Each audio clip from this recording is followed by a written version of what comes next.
समस्याएं आएगी जीवन में, बहुत सारी आएगी, अलग अलग टाइप की आएगी। जैसे हो सकता है कि आपकी समस्याएं पारिवारिक समस्या भी हो सकती है, घर परिवार में लड़ाई झगड़े होते रहते हैं, परिवार है तो समस्या है। अब जिनका परिवार ही नहीं उनकी समस्या ही नहीं है, समझिए। एक तो पारिवारिक समस्याओं को लेकर अपनी खुद की नहीं समझ रहा, तभी तो अपने घर के सबसे छोटे मेंबर है। ऐसा नहीं कि साची और ताई आपस में लड़ी, तुम फोन करके कहो कि यार मैं तो आ रहा हूँ घर, ताई तुम्हारी हालत खराब कर दूंगा, ये वो छोटी मोटी लिखनों को लेकर है। घर है, लड़ाइयाँ होती रहेगी। दूसरा खेत का काम होगा अभी, तो घर में खेत में काम को लेकर पड़ोसी और तुम्हारे पापा साथ जाता हो सकते हैं वो भी लड़ जाए, वो उनका काम है, वो उनका करेंगे। अपना काम क्या है, घर वालों ने हमें क्यों भेजा है, अपना 100% ध्यान किसी भी समस्या को लेकर अपने ऊपर हावी नहीं होने देना।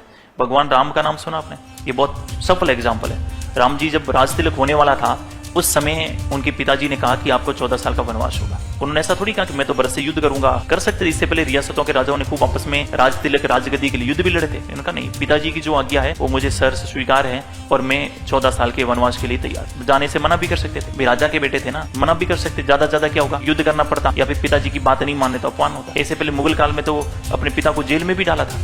उनका नहीं, पिताजी का आज्ञा है, मैं इसका पालन करूंगा, 100% में जो है जाऊंगा। फिर जब 14 साल वनवास के लिए जाओगे तो आपको यहाँ से कुछ नहीं ले जाना है। ठीक है, सब कुछ नहीं ले जाएंगे, मैं मेरी व्यवस्था जंगल में देखूंगा। वहां जब गए तो माता सीता जी को ले गए। अब माता सीता जी को ले जाने के पीछे गलती राम जी की थी, कहाँ हो सकता थी हिरण के पीछे भागने की, समझ गए। वो कहते हैं गलतियां नहीं होती, गलतियां भगवान से भी हुई है। इसका मतलब वो गए और पीछे सीता जी को ले गए। अब सीता जी को ले गए तो वो चाहते तो वापस अयोध्या आकर अपनी सेना को ले जाकर कर सकते थे। अयोध्या की पूरी सेना सीता जी के लिए तैयार थी, भाइयों को बुलाकर युद्ध कर सकते, उनका नहीं। अपने पास जो भी सीमित संसाधन है बस उसी को अपनी मजबूती बनाएंगे, उसी को अपनी ताकत बनाएंगे। और जंगल में उन्होंने अपनी वानर सेना तैयार की और तैयार करके कहाँ गए, लंका। लंका जाने से पहले अपनी शक्ति प्रदर्शन कैसी हो, अपने दूत के रूप में किसको भेजा, हनुमान जी को। और हनुमान जी को केवल ये कहा था कि तू केवल सीता जी को ये कह के आ जाओ कि मैं आ रहा हूँ। इसके आगे की सारी प्लानिंग किसकी थी, हनुमान जी कि उस बाग को उजाड़ना, फिर रुई मंगवाना, आग लगाना, फिर वापस आना, ताकि वो मैसेज देके आए कि अभी तो मैं आया हूँ, अगर मैं ऐसा हूँ तो मेरे भगवान कैसे होंगे। तो वो पहले से खौफ की स्थिति थी। लेकिन गए, युद्ध जीतने के बाद सीता जी को वापस ले आए। गए थे ना तो सिर्फ श्री राम थे, और 14 साल के वनवास के बाद लौटे तो मर्यादा पुरुषोत्तम श्री